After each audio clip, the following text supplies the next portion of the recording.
Any space that you're in holds the memory of what you have done within that space. It might not be visible, but space holds memory.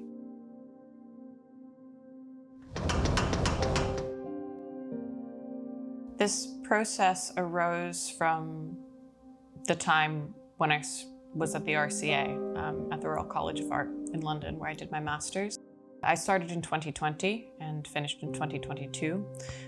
So the COVID lockdown period had begun a few months before I began. I spent quite a few periods of the COVID lockdown in solitary isolation. The first year of the RCA, we did a dissertation, and mine was a study of boundary, space, repetition, and the breath. Breath is what permeates our bodies. You know, you inhale, you take in the environment, you exhale, and you release some of yourself back into the world. And it's kind of a beautifully poetic thing, I think. When I went into my second year of RCA, and we finally had studios, I was assigned quite a small space, which was an 8 by 8 foot cube, was the size of my studio. So that's 2.4 meters squared. And I've always worked quite large in relation between my body and space. I experience things in a very kind of felt, tactile way. And so when I make a mark, it tends to involve my whole body.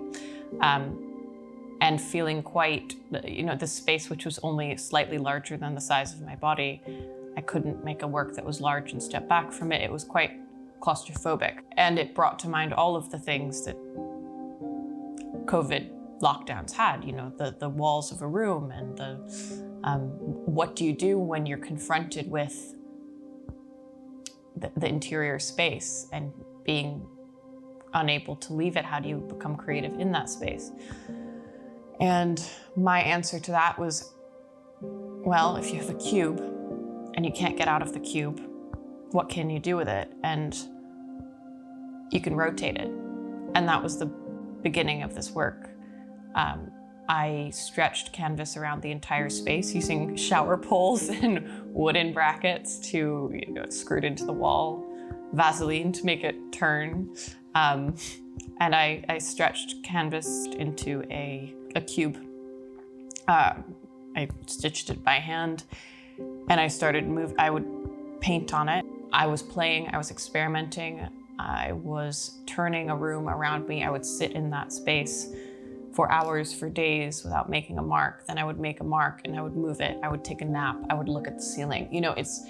When you inhabit a space, you do all sorts of things in it. And that was the beginning of this work.